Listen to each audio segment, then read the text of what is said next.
Hi, hope you're well and welcome to Career Growth Hub.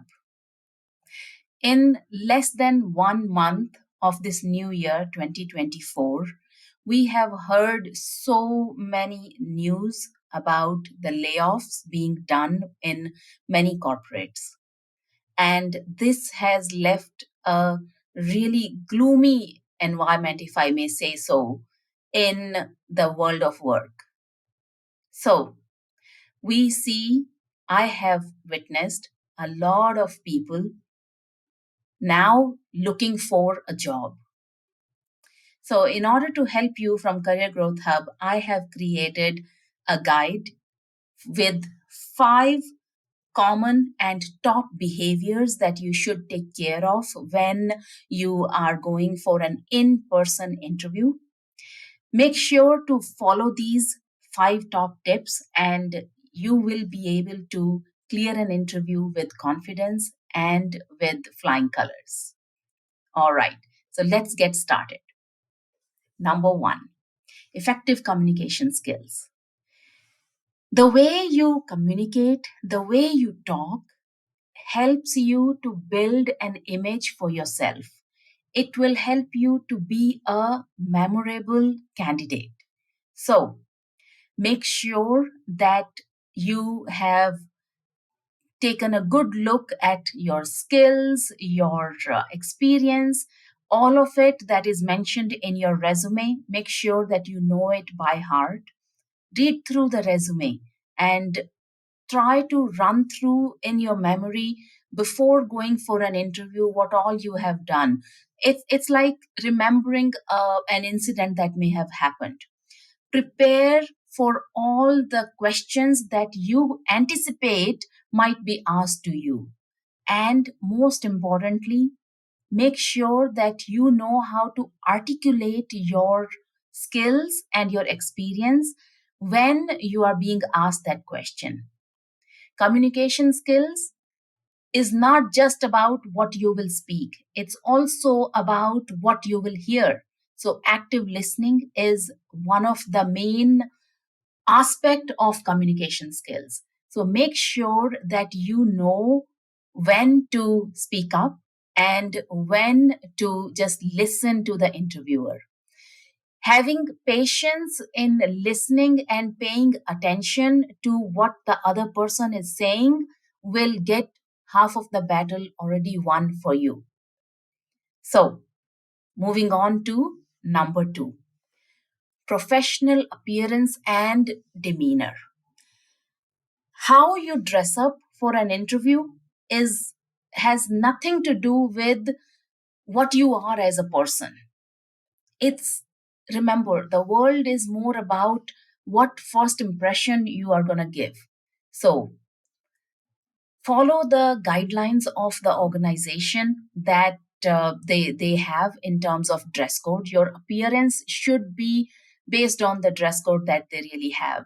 If you are going in a formal setup, for men and for women alike, a business suit is always best. Especially in India, for women, a sari never fails. Keep that in mind, no matter what setting you may be going in. And if you're going for an organization that follows business casuals, then a collared t shirt, a color t shirt with polo collars for men and women, and maybe with a pant, trousers, and a skirt or for women. Again, a sari for women never fails. An Indian dress, it never fails.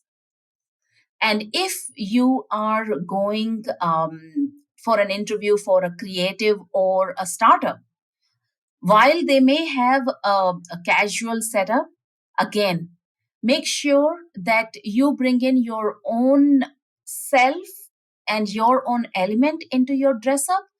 At the same time, avoid wearing a torn jeans or a crop top. No matter what setting you may be going for, your dress up and your appearance should make you look serious for the role that you're applying for. Number three, demonstrate adaptability and problem solving. During the interview, you may be asked a lot of questions just to check your personality and how you will be solving a few problems that may arise during your job that you may be offered. Make sure you have already thought about it. When you're doing the research before going for the interview, create a few questions that may be asked to you, especially the behavior related questions.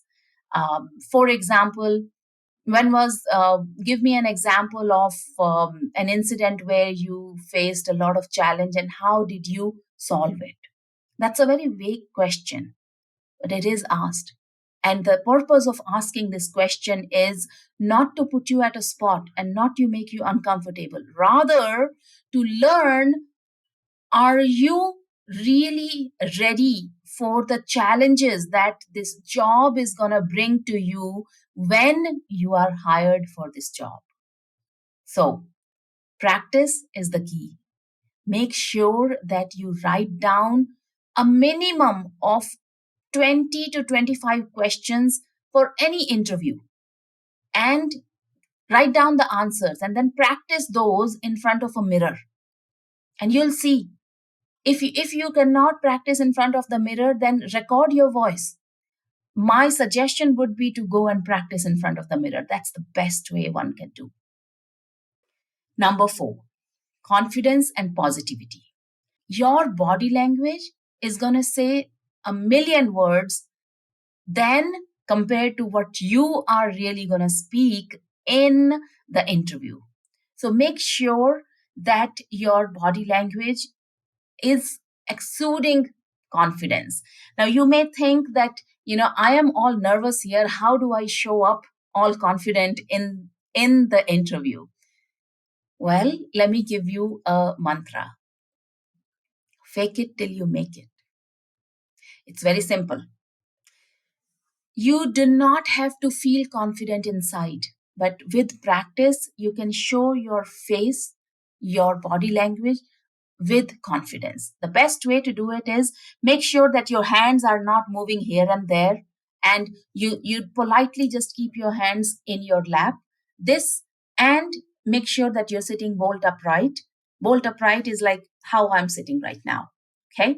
And if you're not slouching ahead, if you're not making your head turn too many times, your body will already know how to be confident and it will reflect the confidence in your body language.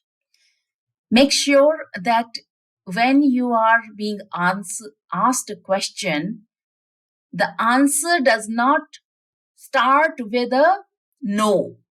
This is my personal experience. Many a times it has happened while I was taking interviews that I would ask a question to the candidate. The answer would start with nothing, no. That's a big no, no, a big, bold, capitalized no to be behaving in an interview. So remember, irrespective of what kind of question you may be asked, your answer should at least have a sentence before you say the word no. And it comes with practice. So, going for an interview is not a joke. Just practice and you will be able to ace it with flying colors. Number 5, follow up etiquette. The the question that usually comes in our mind after the interview is over, especially the in-person interview. Now the human resources has told you, okay, you may leave now for and we'll get back to you. When is the right time to follow up? Many a times it happens that the candidate is so excited because they've had a good experience of the interview that they start following up right away. But things don't work like that. Because if you are not the only candidate who's been interviewed, then there is a lot of documentation, if I may say so, to be done for you after the interview. so that the hiring manager and human resources and everybody else involved can make sure that you get your results and they get their hiring done in time. So do not hurry and do not rush to follow up. The ideal time to follow up from in an interview would be anywhere between 24 to 48 hours. And do so politely. If you have an email address or the contact details of the person, be it HR or the hiring manager who happened to interview you, just go and send a polite email thanking them for the opportunity that for the interview, and also mention how you enjoyed the experience and what all you have been learning, and then politely just say thank you, and that's it. That should be your follow up. You should not go and ask, can you tell me the result of my interview right now? That's not how the follow up etiquette really works. Mastering a job interview is a skill. It's something that comes with practice. So, and the more you enjoy the journey of going into an interview, the better your confidence level is, the better your demeanor is. You will see how it will start showing up in your career trajectory. Remember, every single day, even after you clear the interview in your job, consider that as an interview as well. So, these top 5 behaviors that I've just explained will definitely help you not just clear an interview, but also to continue working in a better set of environment and creating a good environment in your office. If you want to know and learn more about workplace behaviors, do join my free Career Success Masterclass. The link is in the description. This is Monica Jaswal from Career Growth Hub signing off. And till we meet again, keep moving forward in your career. Thank you.